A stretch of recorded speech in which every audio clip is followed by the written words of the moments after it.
So Lee, heartbreaking late defeat there, right at the death. What did you make of that game overall? Frustrated again. With long periods we've been a better team. Certainly started the game the best. For the first half an hour, I thought we were excellent.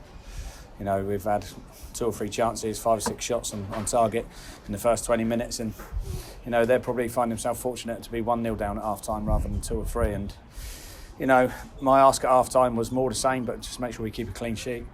We give away schoolboy goals, and some of the decisions today to defend the way we did was just not acceptable. I think look at the group. The group is not used to winning, to having that mentality, to being ruthless in front of goal. Listen, I'm not blaming Danny Whitehall, but it was a big moment in the game. We've missed a penalty, and everyone misses penalties. We've had other chances in the game that we could have put them to bed, and a couple of times we got our noses in front and threw the game away late on.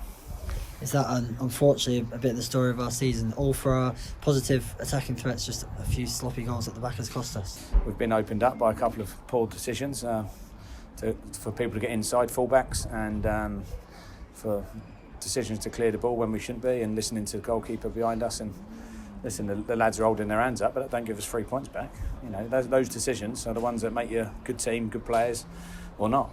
And today we were the latter. The bright start, as you mentioned, was obviously the good start to the game. How pleased were you with the likes of Jake and Smarty coming into the team and starting us on the front foot? Yeah, I was really pleased with Jake, and the only reason I took him off because he's been out injured. He hasn't played a lot of minutes recently, and we need Jake fit. For me, he's our most creative player at the club, and we need him to be able to play majority of the minutes. And frustrating to have to take him off, but at the same time, didn't want him to pull his hamstring again and be out for the rest of the season. So protecting him and the team really in the long run. But I think if we kept him on, we probably might have nicked another goal. But hindsight's a beautiful thing.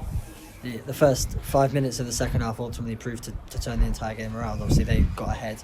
We did find the equaliser, but do you think that was the turning point, that poor start to the half? Or yeah, definitely. They've scored 2 goals in 4 minutes or 5 minutes, wherever it was, and it's the manner of those goals and the way we we concede a goal and then we concede a goal quickly again, and that's something that the players, the team, need to learn how to deal with. They've got to stay in those games at those moments and not concede in quick succession, because if we do and it stays 1-1 for a bit, I think we go on and win the game properly. Is this one of those things where it is a massive learning curve for the lads to take? Yeah, but how many chances do you give them to learn? This going back to, there's a lot of players here out of contract at the end of the season. They're fighting for contracts here and other places. And as an individual today, we can't be pleased with our performance as a team or as a group of individuals. And you normally get what you deserve, but I felt we're at least good for a point today. And if you take the individual areas out of it, we're certainly a much better team. But ultimately, you pick the paper up tomorrow and you see that we've lost 3-2. And that's the only stat that matters. Absolutely. So now we travel to Kings Lynn next week in a game that, does it slightly become bigger than it perhaps should have been? I don't know. I think, listen, they're all big games at this stage. Everyone's fighting for something. Whether you're fighting to get up a couple more places, to stay up, to get in the playoffs, to stay in the automatics. Everyone's got something to play for, and there's some weird results around this stage of the season. And we've just got to make sure that we aren't one of those next week. Absolutely. Cheers, Lee. Cheers, lads. Thanks.